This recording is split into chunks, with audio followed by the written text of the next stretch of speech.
Hey guys, this is Jonathan from Fitness for Freedom. Today I'm going to show you how to improve your grip strength.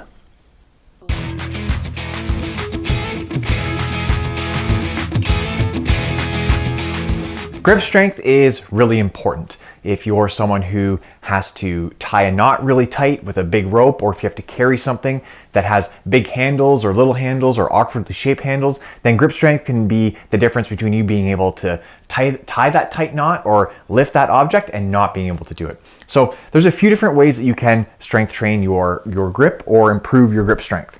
Now, the first, or one of the most common ways that I see, is for people to just take a dumbbell and do this sort of a wrist flexion or wrist extension, okay, on the way up. So this may be fine. Some people would argue that puts a little bit too much strain or tension on the carpals in your wrist. If you're not getting like shooting pains in your wrist or anything like that as you do this exercise, I probably wouldn't worry about that, and doing this would be better than not doing any exercise on your wrist at all. Okay, so another good exercise that you could do is taking something like a big, or not a big, but a little block / medium-sized block of wood, and holding it straight out on your body, and then rotating the weight up all the way, just like this, and then letting it come back down. So the problem with doing this exercise for your wrist is that in order to do a weight that's heavy enough where it really strength trains your wrist, is that you end up usually using your shoulders a lot, and your shoulders might get a little bit more tired before your wrists do. But if you're a hockey player or someone like that, then I would definitely recommend this one as the grip exercise that you do.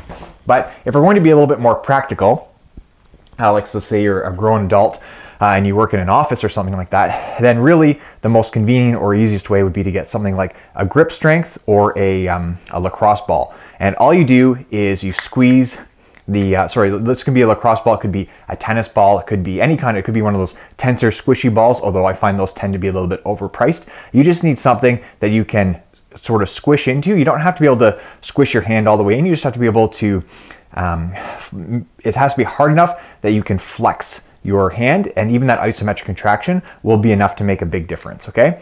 So doing 12 to 15 repetitions of these particular exercises a couple times a day can make a really big difference in your grip strength.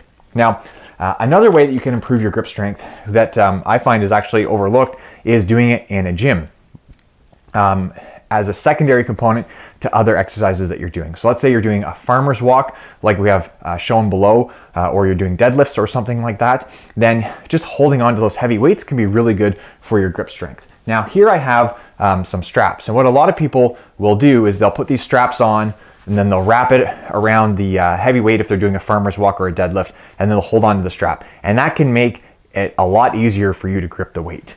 But therein lies the problem, in that if you're using the strap as a crutch when you're trying to lift these heavier weights, then your wrist strength is never going to get stronger. So if you're trying to improve your grip strength, it's really important that you at least for a section of your workout do not use these straps. Maybe for maximal lifts, or only your maximal lifts, use it. For anything that's sub-max, then do not use the straps, because you want to improve I'm assuming you probably want to improve your grip strength in order to be as functional as possible when you're doing your everyday regular activities.